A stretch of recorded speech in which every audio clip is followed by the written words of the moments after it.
वान विवाह अध्याय।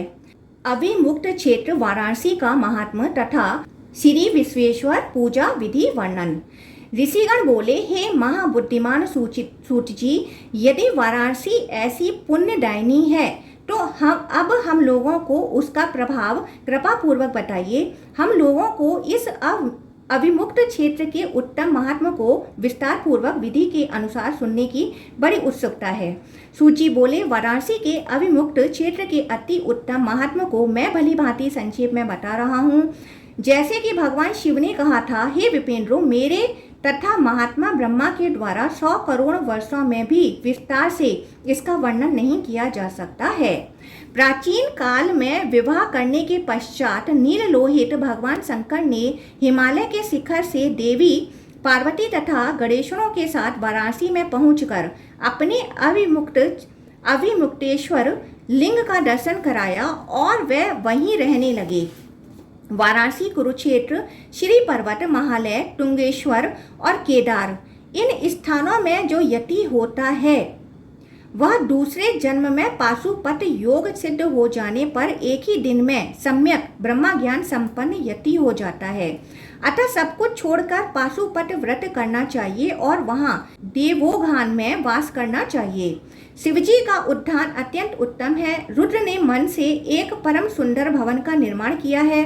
तब नंदी सहित देव परमेश्वर ने स्वयं पार्वती जी को उस अत्युत्तम देवोद्यान आनंद कानन को दिखाया। भगवान परमेश्वर शंकर ने पार्वती जी की प्रसन्नता के लिए इस अविमुक्त क्षेत्र के महात्मा का वर्णन किया। वह उद्यान अनेक प्रकार के विकसित गुल्मों से सुशोभित था। बाहर से लता शाखाओं आदि से अत्यंत मनोहर था और विरुण पुष्पों वाले प्रियुंग से तथा पूर्ण रूप से खिले हुए कांटेदार केतकी वृक्षों से युक्त था। वह सुगंध से युक्त तमाल के गुच्छों से घिरा हुआ था। अत्यधिक पुष्पों वाले बकुल के वृक्षों से सभी ओर से सुशोभित था और भौरों की पंक्तियों से शोभायमान तथा खिले हुए पुष्पों वाले सैकड़ों अशोक एवं पुन्नाग के वृक्षों से युक्त था। वह उद्यान कहीं विकसित कमलों के पराग से भूषित पक्षियों से सारस, चक्रवाक तथा उन्मत्त श्रेष्ठ पपीहा नामक पक्षियों की मधुर ध्वनियों से सभी और विशेष रूप से गुंजित था। वह सुंदर उद्यान कहीं कहीं मयूरों की ध्वनि से निनादित था, कहीं कहीं कारंडव पक्षी की ध्वनि से शब्दमान था और कहीं कहीं मत भ्रमर समूहों से तथा मद से आकुल भ्रमरा अंगनाओं के गुंजायमान था। वह उद्यान कहीं कहीं अति सुगंधित पुष्पों से युक्त था, कहीं कहीं सुंदर पुष्पों से लदे हुए आम के वृक्षों से सुशोभित था, लताओं से परिपूर्ण तिलक वृक्षों से समन्वित था और विद्याधरों, सिद्धों तथा चारणों के गायनों से युक्त था। वहाँ अप्सराओं का समूह नृत्य करने में लीन था। अनेक प्रकार के प्रसन्न पक्षी वहाँ निवास करते थे। वह उद्यान नृत्य करते हुए हरित पक्षियों के समुदायों से निनादित था। वह कहीं कहीं सिंहों के नाद से आकुल तथा मत मन वाले कस्तूरी मृग समुदायों से चरे गए दुर्भाकुरों तथा पुष्पों से सुशोभित था और कहीं कहीं अनेक विध विकसित सुंदर कमलों से युक्त सरोवरों तथा ताड़ाओं से सुशोभित था। वह उद्यान वृक्षों के समुदायों से संपन्न था। नीलकंठ पक्षियों के द्वारा सुंदर प्रतीत होता था। प्रसन्न मन वाले पक्षियों से युक्त था। सभी ओर ध्वनि होने से यह अति सुंदर था। खिले हुए पुष्पों वाले वृक्षों की शाखाओं में विद्यमान मस्त भौरों से सुशोभित था। नूतन कलियों की सुंदरता से सुशोभित था और ऊंची ऊंची शाखाओं से युक्त था। वह उद्यान कहीं कहीं दांतों से छत की गई सुंदर लताओं से सुशोभित था, कहीं कहीं लताओं से वेष्टित वृक्षों से मंडित था और कहीं कहीं विलास के कारण मंथर गति वाली किमपुरुष अंगनाओं से सेवित था। वह उद्यान पारावत पक्षियों की ध्वनि से निनादित तथा गगनचुंबी श्रृंगों वाले वृक्षों से बिखरे हुए पुष्प समूहों को विभक्त कर देने वाले श्वेत वर्ण के मनोहर तथा सुंदर रूप वाले हंसों से और अनेक देवताओं दिव्य कुलों से सुशोभित है। वह विकसित नील कमल के हजारों वितानों से युक्त है। जलायों से सुशोभित देव मार्ग वाला है और मार्ग के मध्य में खिले हुए विचित्र पुष्पों को पंक्तियों से संबंध विविध गुल्मों तथा विटपों से समन्वित है। उस वन का प्रांत भाग तुंग अग्र भाग वाले नील पुष्प गुच्छों के भार से झुकी हुई ऊंची शाखाओं वाले वायु के द्वारा आंदोलित होने पर कानों को सुख देने वाली ध्वनि से भाषित अंतभाग वाले मनोहर अशोक वृक्षों से युक्त है। वह रात्रि में चंद्र की किरणों से कुसुमित तिलक वृक्षों के साथ एकता को प्राप्त है और छाया में सोकर उठे हुए हरिण के समुदाय के द्वारा चरे गए ढूर्वाकुरों के अग्रभाग से युक्त है। वह हंसों के पंखों की वायु से हिले हुए कमल तथा स्वच्छ और विस्तीर्ण जल से समन्वित है। सरोवरों के तट पर उत्पन्न तथा चकित कर देने वाले कदली पत्रों की चाटुकारिता में नाचते हुए मयूरों से युक्त है।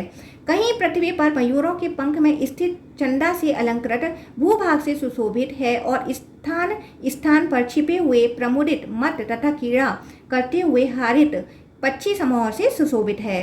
वह उद्यान सारंग हरिणों से कहीं कहीं सुशोभित भाग वाला है, कहीं कहीं विकसित पुष्पों से आच्छादित है, कहीं कहीं प्रसन्नचित्त किन्नर अंगनाओं के द्वारा बजाई गई वीणाओं की मधुर ध्वनि गान नृत्यों से सुशोभित है। वह कहीं लिपी हुई परस्पर सटी हुई तथा बिखरे पुष्पों से सुशोभित मुनियों की कुटियों से घिरे हुए वृक्षों से समन्वित है। वह कहीं जड़ से ही फलों से लदे हुए विशाल तथा ऊंचे कटहल के वृक्षों से व्याप्त है। वह उद्यान पूर्णतः पुष्पित लता गृहों में ले जाई गई सिद्धों की सिद्धांगनाओं के सुवर्ण में नुपुर की ध्वनि से रमणीय है। प्रियुंग वृक्षों की मंजरियों पर मडराते हुए भौरों से सुशोभित है और भौरों की पत्तियों से आस्वादित आम्र तथा कदम के पुष्पों से समन्वित है। वह उद्यान पुष्प समूहों से सुवासित वायु से आंदोलित जलायों से सुशोभित है। भौरों के द्वारा गिराए गए सुंदर पुष्पों के गुच्छों से युक्त है। वृक्ष कुंजों में अत्यधिक डरी हुई हिरणियों के झुंडों से मंडित है और वायु से प्रेरित है। वह उद्यान मनुष्यों को मोक्ष देने वाला है। वह चंद्रमा की किरणों के जल से विविध रंगों वाले मनोहर तिलक वृक्षों से युक्त है। सिंदूर कुमकुम तथा कुसुम रंग के आभा वाले अशोक वृक्षों से युक्त है और सुवर्ण की कांति वाले विशाल शाखाओं वाले तथा पुष्पों से लदे हुए कनेर वृक्षों से युक्त है।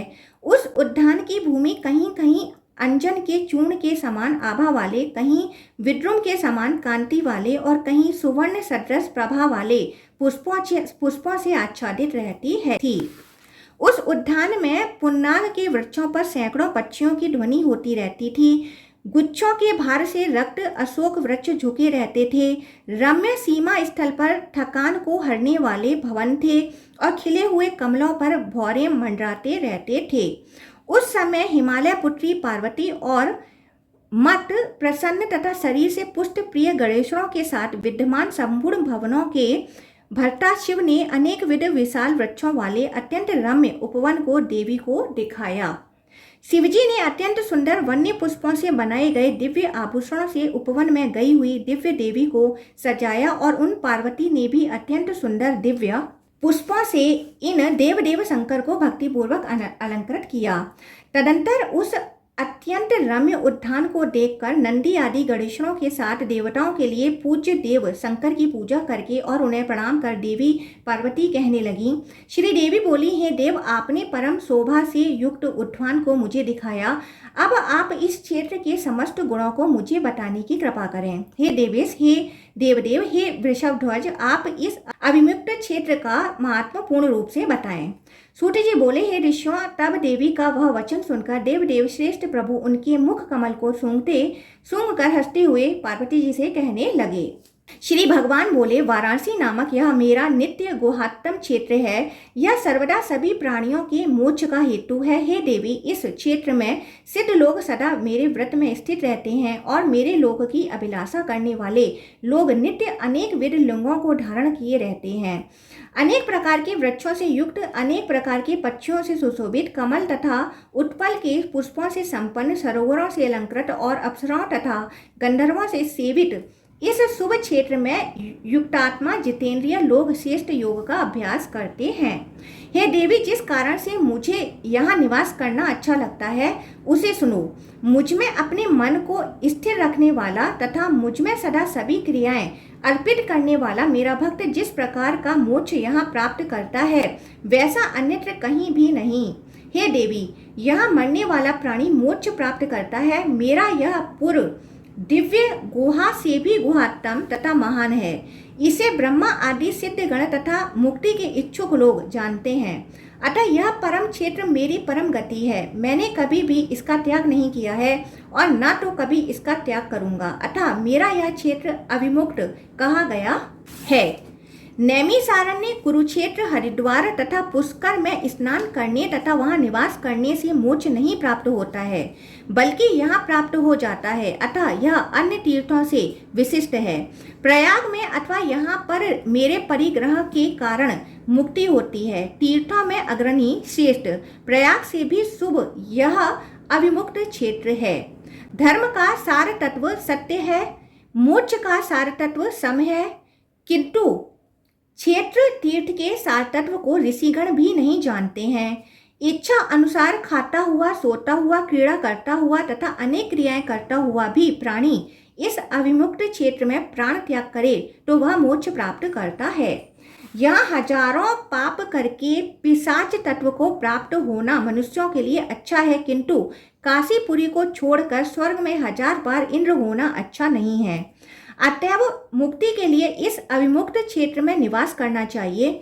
महातपस्वी महर्षि जैगीसव्य ने इस क्षेत्र के महात्म से तथा मेरी भक्ति से युक्त होकर परम सिद्धि प्राप्त की थी।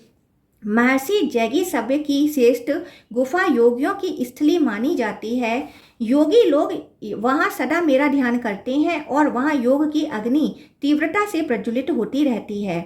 मनुष्य यहाँ परम केवल्य मोक्ष प्राप्त करता है, जो देवताओं के लिए भी दुर्लभ है। अव्यक्त लिंगों वाले तथा सभी सिद्धांतों को जानने वाले मुनिगण यहाँ मोक्ष प्राप्त करते हैं, जो अन्यत्र कहीं भी दुर्लभ है। मैं उनके लिए अत्युत्तम योगेश्वर्य तथा अपने सायुज्य रूप अभीष्ट स्थान को बताऊंगा। मेरे क्षेत्र में अपनी सभी क्रियाएं मुझ में समर्पित करने वाले कुबेर ने क्षेत्र के सेवन से ही गणेश्वर तत्व को प्राप्त किया था। हे देवी, जो ऋषि संवर्त नामक मेरे भक्त जन्म लेंगे वे भी यहाँ मेरी आराधना करके उत्तम सिद्धि प्राप्त करेंगे। हे कमल नयने, महातपस्वी पाराशर पुत्र योगी ऋषि व्यास मेरे भक्त होंगे। वेद संहिताओं का प्रवर्तन करने वाले वे मुनि श्रेष्ठ भी इस क्षेत्र में विहार करेंगे। हे सुव्रते, देवर्षियों के साथ ब्रह्मा, विष्णु, सूर्य, देवराज, इंद्र, अन्य देवता लोग तथा महात्मा ये सब यहाँ पर मेरी उपासना करते हैं। अन्य दिव्य योगी तथा महात्मा लोग भी प्रच्छन्न गुप्त रूप धारण कर एकाग्रचित्त होकर यहाँ पर सदा मेरी उपासना करते रहते हैं। विश्व में आसक्त मन वाला तथा धर्म का त्याग किया हुआ मनुष्य भी यदि इस क्षेत्र में मृत हो जाए तो वह भी संसार में पुनः जन्म नहीं प्राप्त करता है। तो फिर हे सुव्रते, जो ममता रहित, धीर, सत्व गुण में स्थित, जितेंद्रिय, व्रती, कर्म प्रवृत्ति से रहित, मुझ में ध्यानरत, बुद्धिमान तथा संग रहित हैं, वह सब मुझ देव को प्राप्त करके मेरी कृपा से यहाँ श्रेष्ठ मोक्ष अवश्य प्राप्त करते हैं। हे सुव्रते, हजारों जन्मों में भी योगी जिस मोक्ष को प्राप्त नहीं कर पाता है, उस उत्तम मोक्ष को वह यहाँ पर मेरी कृपा से प्राप्त कर लेता है। हे वरानने, पूर्व काल में यहाँ ब्रह्मा के द्वारा स्थापित किए गए कैलाश भवन नामक इस गो प्रेक्षक क्षेत्र को देखें। इस गो प्रेक्षक क्षेत्र में आकर मेरा दर्शन करके मनुष्य दुर्गति नहीं प्राप्त करता है और पापों से छूट जाता है। इसी प्रकार यहाँ पर ब्रह्मा ने गायों के दूध से कपिलहाट नामक विशाल तथा पुण्यतम तीर्थ का निर्माण किया है। यहाँ भी मैं स्वयं वृषभध्वज इस नाम से विख्यात हूँ। हे देवी, मैंने सदा से यहाँ निवास किया है, ऐसा आप देखती भी हैं। यहाँ ब्रह्मा के द्वारा निर्मित किए गए भद्रटोय नामक सरोवर को देखो। हे देवी, सभी देवताओं ने हे ईश शांत हो जाइए ऐसा कहकर इस स्थान पर मुझ शिव को प्रसन्न किया था। तब मैं शांत हो गया था। परमेष्टि ब्रह्मा ने यहाँ लाकर मुझे स्थापित किया। ब्रह्मा जी से प्राप्त करके विष्णु ने पुनः स्थापित किया। तब दुखी चित्त वाले ब्रह्मा ने विष्णु से कहा, आपने मेरे द्वारा लाए गए इस लिंग को क्यों स्थापित किया? तत्पश्चात विष्णु कुपित मुख वाले उन ब्रह्मा से पुनः बोले, रुद्र देवता में मेरी अत्यधिक श्रेष्ठ तथा महत्तर भक्ति है। मेरे द्वारा स्थापित किया गया यह लिंग आपके ही नाम से प्रसिद्ध होगा। हे देवी, मैं तभी से यहाँ हिरण्यगर्भ इस नाम से स्थित हूँ। इन देवेश्वर का दर्शन करके मनुष्य मेरा लोक प्राप्त करता है। तत्पश्चात ब्रह्मा ने परम भक्ति से युक्त होकर मेरे इस पवित्र लिंग को विधि पूर्वक पुनः स्थापित किया। मैं यहाँ स्वर्लिनेश्वर नाम से स्वयं विद्यमान हूँ। यह प्राण त्याग करने पर मनुष्य कभी जन्म नहीं लेता है। जो गति योगियों की कही गई है वह अनन्य गति उसकी भी होती है। इसी स्थान पर मैंने व्याघ्र का रूप धारण करके देवताओं के लिए कंटक स्वरूप एक अभिमानी तथा बलवान दैत्य का वध किया था। तभी से व्याघ्रेश्वर इस नाम से प्रसिद्ध होकर मैं यहाँ सदा स्थित हूँ। इन व्याघ्रेश्वर का दर्शन करके मनुष्य पुनः दुर्गति को प्राप्त नहीं होता है। पूर्व काल में उत्पल तथा विदल नामक जिन दो दैत्यों के लिए ब्रह्मा ने स्त्री के द्वारा वध होने का विधान किया था, उन्हें अभिमान युक्त देखकर आपने ही रण में अवज्ञा पूर्वक एक कंडुक से मार डाला था। आपके उसी कंडुक का यह देह यहाँ स्थापित हो गया, अर्थात वह कंडुक लिंग रूप में परिणत होकर स्थापित हो गया। प्रारंभ में गणपों के साथ आकर मैं यहाँ स्थित हो गया, अतः यह ज्येष्ठ स्थान है। यहाँ मेरा दर्शन पुण्यप्रद है। देवताओं ने यहाँ सभी ओर इन लिंगों को स्थापित किया है, अतः भक्ति युक्त होकर इन लिंगों को केवल दर्शन करके मनुष्य मृत्यु होने पर शिव का गण हो जाता है। हे देवी, पूर्व काल में स्वयं तुम्हारे पिता पर्वतराज हिमालय ने इसे मेरा प्रिय तथा हितकर स्थान समझकर यहाँ लिंग की स्थापना की थी। शैलेश्वर नाम से प्रसिद्ध इस लिंग को तुम आदर पूर्वक देखो। हे देवी, इसका दर्शन करके मनुष्य दुर्गति को नहीं प्राप्त होता है। हे देवी, पुण्यमयी तथा पाप को नष्ट करने वाली यह वरुणा नदी इस क्षेत्र को अलंकृत करके गंगा के साथ मिल जाती है। इनके संगम पर भी ब्रह्मा के द्वारा उत्तम लिंग स्थापित किया गया है। यह संगमेश्वर इस नाम से जगत में प्रसिद्ध है। तुम इसका दर्शन करो। देव नदी के संगम पर स्नान करके शुद्ध होकर जो मनुष्य संगमेश्वर की पूजा करता है, उसे जन्म भय कहाँ से हो सकता है। हे देवी, मैं इसे महाक्षेत्र मानता हूँ। यह योगियों का परम निवास स्थान है। इस श्रेष्ठ क्षेत्र के मध्य में मैं स्वयं प्रकट होकर अधिष्ठित हूँ। सभी सुर तथा असुर यहाँ मुझे मध्येश्वर इस नाम से कहते हैं। मेरा व्रत धारण करने वाले, सिद्धों और मोक्ष की अभिलाषा वाले तथा ज्ञान योग में परायण मन वाले योगियों का यह निवास स्थान है। इन मध्येश्वर का दर्शन कर लेने पर मनुष्य अपने जन्म के विषय में चिंता नहीं करता है। भृगुपुत्र शुक्राचार्य ने भी यहाँ लिंग को स्थापित किया है। शुक्रेश्वर नाम से विख्यात यह लिंग सभी सिद्धों तथा देवताओं से पूजित है। नियमित होकर इनका दर्शन करके मनुष्य सभी पापों से मुक्त हो जाता है और मरने पर पुनः संसारी जीव नहीं होता है। पूर्व काल में देवताओं के लिए कंटक स्वरूप एक दैत्य सियार के रूप में विद्यमान था।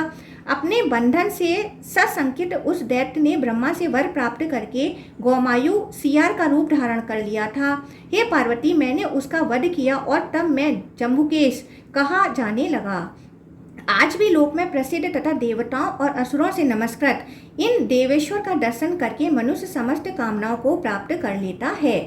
हे देवी, शुक्र आदि प्रधान ग्रहों के द्वारा स्थापित किए गए इन पुण्यमय तथा सभी कामनाओं को पूर्ण करने वाले लिंगों का दर्शन करो। हे पार्वती, इस प्रकार मैंने अपने निवास स्वरूप इन पवित्र लिंगों का वर्णन किया। मेरे क्षेत्र में एक अन्य गुप्त रहस्य भी है, इसे सुनो। यह क्षेत्र चारों दिशाओं में चारों कोस अतएव एक योजन में कहा गया है। हे सुंदर अंगों वाली, मृत्यु काल में इसे अमरता प्रदान करने वाला जानो। महालय गिरी में विराजमान और केदार पर स्थित मेरा दर्शन करके मनुष्य गणत्व प्राप्त करता है, किंतु इस क्षेत्र में मोक्ष की प्राप्ति होती है। उन स्थानों में गणपति पद प्राप्त होता है और यहाँ पर उत्तम मुक्ति प्राप्त होती है। अतः हे वरानने, उस महालय, केदार तथा मध्यम क्षेत्र, इन सबसे पुण्यप्रद यह अविमुक्त क्षेत्र कहा गया है। केदार, मध्यम क्षेत्र तथा महालय स्थान, ये तीन पृथ्वी लोक में मेरे पवित्र क्षेत्र हैं, किंतु यह अविमुक्त क्षेत्र उनसे भी अधिक श्रेष्ठ है। जब से इन लोकों की सृष्टि की गई है, तब से मैंने इस पवित्र क्षेत्र का परित्याग कभी नहीं किया, इसलिए यह अविमुक्त क्षेत्र हो गया। यहाँ मेरे अविमुक्तेश्वर लिंग का दर्शन करके मनुष्य शीघ्र ही पापों से मुक्त होकर पशुपाशों जीव बंधन से छूट जाता है। शैलेश्वर, संगमेश्वर, स्वर्णिरेश्वर, मध्यमेश्वर, हिरण्यगर्भ, ईशान, गुरुप्रेक्ष, वृषभध्वज, उपशांत, ज्येष्ठ स्थान में निवास करने वाले शिव, शुक्रेश्वर, प्रसिद्ध व्याघ्रेश्वर तथा जम्बुकेश्वर का दर्शन करके मनुष्य दुख के सागर रूप संसार में पुनः जन्म नहीं लेता है। सूत जी बोले, हे ऋषियों, ऐसा कहकर महादेव ने सभी दिशाओं की ओर देखा। दिशाओं की ओर देखकर देवदेव महेश्वर के बैठ जाने के अनंतर वह संपूर्ण स्थान सहसा देदीप्यमान हो गया। तत्पश्चात भस्म लगाने से श्वेत प्रभाव वाले, नियम व्रत धारण करने वाले, पशुपति के भक्त और महेश्वर के प्रति समर्पित बहुत से सैकड़ों सिद्ध तथा महात्माओं ने वहां आकर महेश्वर को प्रणाम किया। पुनः वह ध्यान योग में स्थित योगेश्वर शिव को बार बार देखकर अपने मन को स्थिर करके उन ईश्वर में लीन होते हुए वह स्थित हो गए। उनके इस प्रकार स्थित होने पर वह देवदेव उमापति परम मूर्ति धारण करके हुए विराट पुरुष के रूप में हो गए। वह संपूर्ण जगत को एक स्थान पर एकत्र करने के लिए प्रलय काल के समान खड़े हो गए। तब पुलकित रोमों वाली पार्वती वहां स्थित उन जगत प्रभु की उस परम मूर्ति को पुनः देखने में समर्थ न हो सकी। तदंतर पहले कभी न देखे गए उन स्वरूप को प्रकृति में स्थित समझकर वह परमेश्वरी योग के द्वारा प्रकृति का रूप धारण कर महात्मा शिव के उस स्वरूप को पुनः देखने में समर्थ हो गईं। तब अत्यंत सुंदर पंचाक्षर मंत्र का स्मरण करते हुए दग्ध लिंग वाले वह सभी योगी शिव के ध्यान में लीन होकर उन विराट पुरुष के हृदय में प्रविष्ट हुए। तदंतर शिवजी ने सभी पापों का हरण करने वाले दिव्य तथा पूर्व में प्रकट किए गए नील लोहित मूर्तिस्थ रूप को पुनः धारण किया। उस रूप को देखकर पुलकित समस्त रोमों वाली पार्वती जी ने स्तुति करते हुए तथा उनके चरणों में प्रणाम करके कहा, हे भगवान, ये कौन है? तब सुरश्रेष्ठ शिव पर्वतराज की उन पुत्री से कहने लगे।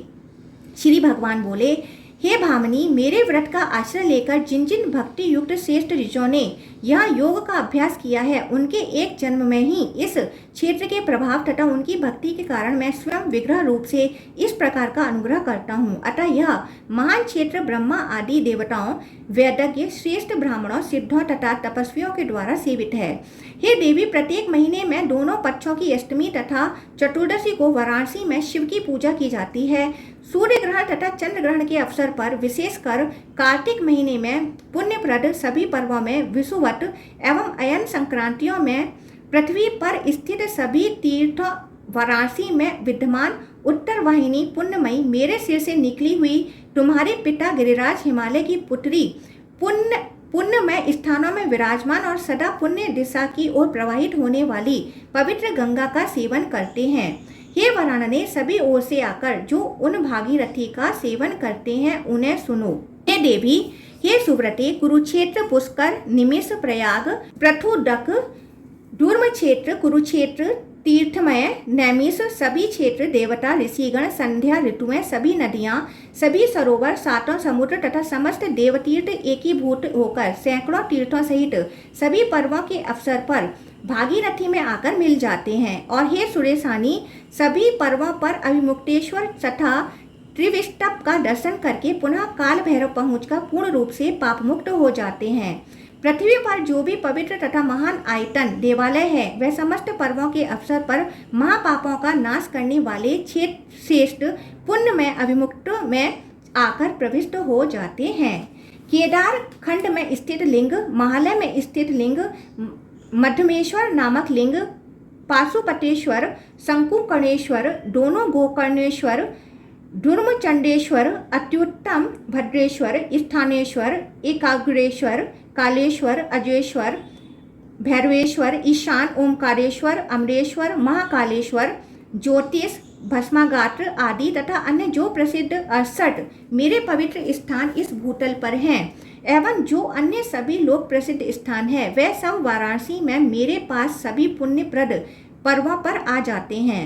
हे देवी, इसी कारण से यहाँ पर मृत्यु को प्राप्त प्राणी दिव्य अमृत अमर पद प्राप्त करता है।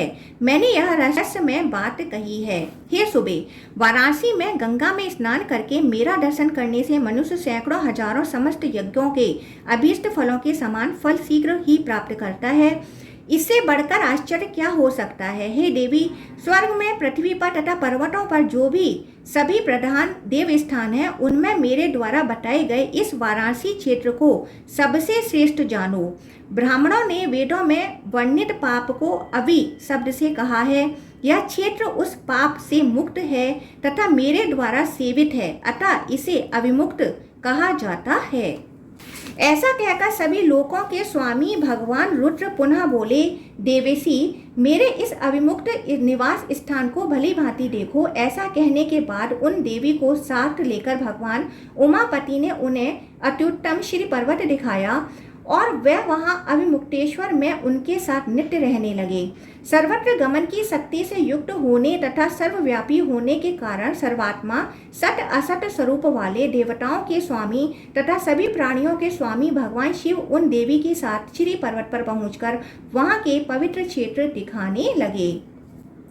यहाँ कुंडी प्रभ परम दिव्य वैश्रवणेश्वर, आशालिंग देवेश्वर, दिव्य बिल्वेश्वर, विष्णु के द्वारा स्थापित महारामेश्वर, दक्षिण द्वार के पार्श्व भाग में भगवान कुंडलेश्वर, पूर्व द्वार के समीप स्थित और पर्वत के साथ वृद्धि को प्राप्त सर्व देवन नमस्कृत उत्तम तिरुपुरांतक, तीनों लोकों में प्रसिद्ध मध्यमेश्वर, पूर्व काल में देवताओं के द्वारा स्थापित वरप्रद अमरेश्वर, गौचर्मेश्वर, ईशान अद्भुत इंद्रेश्वर और अपने कार्य के लिए ब्रह्मा के द्वारा स्थापित विशाल कर्मेश्वर लिंग है। हे अव्यय श्री मत्स्यिद्र वट सदा मेरा निवास स्थान है। साक्षात ब्रह्मा के द्वारा निर्मित यह दिव्य तथा पवित्र अजबिल नामक स्थान है। वहीं बिल्वेश्वर में मेरे दिव्य पादुकाएं भी हैं।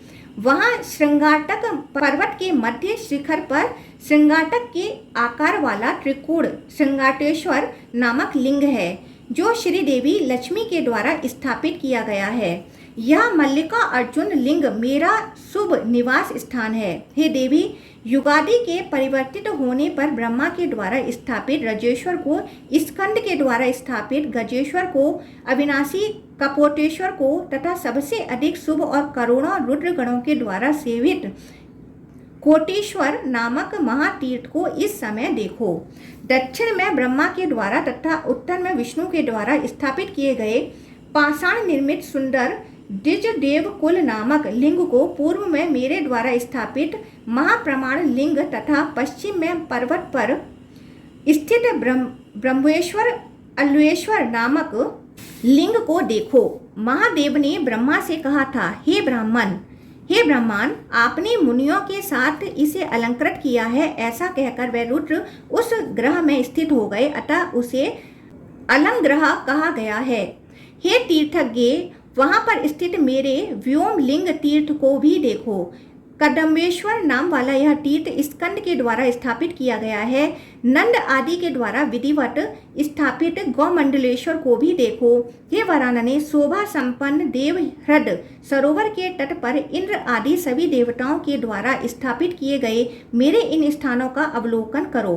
हे देवी, हारपुर में तुम्हें हार के गिर जाने पर तुमने जगत के हित के लिए इसे हारकुंड बना दिया था। हे सुव्रते, शिव रुद्रपुर में उस पर्वत पर तुम्हारे पिता सुशैल ने अचलेश्वर की स्थापना की थी, जिसे मैंने ब्रह्मा आदि ऋषियों के साथ सुशोभित किया था। हे देवी, तुम्हारी पुत्री चंडिकेशा ने चंडिकेश्वर को स्थापित किया है। चंडिका के द्वारा स्थापित यह स्थान उत्तम अंबिका तीर्थ है। यह रुचिकेश्वर तीर्थ है। यह पवित्र कपिल धारा तीर्थ है। हे देवी, जो इन विविध स्थानों तथा तीर्थों में भक्ति पूर्वक सदा मेरी पूजा करता है, वह मेरे साथ आनंद करता है। जो ब्राह्मण श्री शैल पर शरीर त्याग करता है, वह पाप रहित होकर मुक्त हो जाता है। जिस प्रकार अविमुक्त क्षेत्र में शुभ फल होता है, इसमें संदेह नहीं है। हे सुव्रते, जो इन स्थानों में विधि पूर्वक घृत से महास्नान कराता है, वह मेरा सायुज्य प्राप्त करता है। 25 पल घृत का अभंग तथा 100 फ्लक का स्नान जानना चाहिए। 2000 फलों से स्नान कराने को महास्नान कहा गया है। जो मेरे लिंग को गाय के घी से स्नान कराकर सभी पूजा द्रव्यों से विशुद्ध करके जल से मेरा अभिषेक करता है, इस प्रकार मार्जन करने से 100 यज्ञों का स्नान कराने से तथा पूजा कराने से लाख लाख यज्ञों को गीत वाद्य आदि से अर्चन करने पर अनंत यज्ञों का फल प्राप्त होता है। महास्नान में रुचि रखने वाले भक्तों को स्नान का 8 गुना 8 लाख यज्ञों का फल बताया गया है।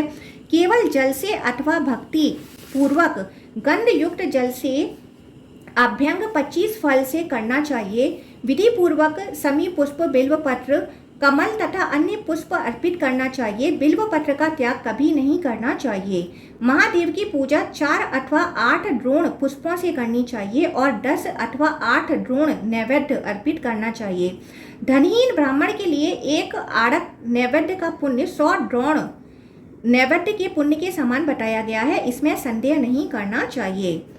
भैरव, मृदंग, मुरज, तिमिर, पटह आदि विविध वाद्य यंत्रों और अन्य प्रकार के निनादों के द्वारा रात्रि में जो जागरण करे उसे अपने सेवकों, पुत्रों, पत्नी, संबंधियों तथा बंधुओं के साथ प्रदक्षिणा करके उत्तम लिंगों से इस प्रकार प्रार्थना करनी चाहिए। हे सुरेश्वर, हे शंकर, मैंने जो भी द्रव्यहीन, क्रियाहीन तथा श्रद्धाहीन पूजन किया है अथवा जो नहीं भी किया है उसे आप कृपा करके क्षमा करें। यह प्रार्थना करके त्वरित रुद्र तथा शांति मंत्र का जप करना चाहिए।